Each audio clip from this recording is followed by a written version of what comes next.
I've been practicing litigation for 7 years. And honestly, the hardest part isn't the law, it's being taken seriously. I often get asked, what is it really like to be a litigation lawyer? And yes, for the most part, it's actually wonderful. That sense of purpose is what keeps you going in a field that is often considered as dry, technical, and emotionally detached. And if you're going to be doing this for a really long time, passion is non negotiable. But here's the thing, surviving is not the same thing as thriving. As a young first generation woman lawyer, there are invisible societal and institutional barriers you hit very early on in your career. Many women in law I know face the same realities. No inherited access, no social capital, a constant need to prove credibility, everyday sexism in courtrooms, navigating power without protection, fewer opportunities, financial precarity in the earlier years, and that unspoken pressure of marriage, motherhood, and timelines. And I often wonder how this exists in a profession that is supposed to uphold constitutional equality. Let me tell you what happened recently.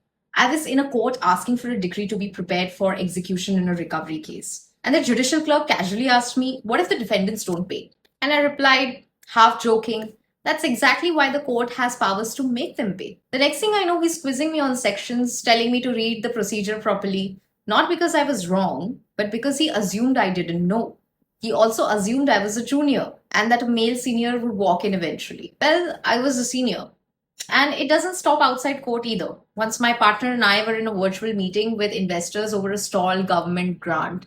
Everything was professional until the cameras came on. And then they promptly asked us, will you handle this or whether there will be a senior involved because you look too young? And surprise, they never hired us, but the prejudice was very telling. Also, there's an assumption that women lawyers are easier to manipulate and that empathy and compassion equals weakness.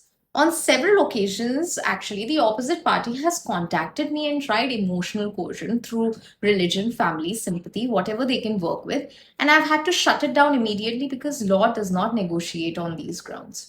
Even socially, I'm assumed to be a corporate lawyer because criminal litigation is seen as too harsh for women. And when I say I began with criminal law and I continue to practice it, the reaction is disbelief, as if competence itself were gendered. Now, these may appear subtle to most people, but they're not. They shape how value is assessed and whether it is acknowledged at all. Now, what do I want to see change? First of all, change should not stem from tokenism. It must be structural. There must be zero tolerance for sexist or patronizing behavior, no matter how senior the person is. Independent grievance systems, safe confidential reporting, leadership that is not monolithic or exclusively male dominated. I want to see women's success to be treated as normal, not surprising, earned, not lucky, and repeatable, not exceptional.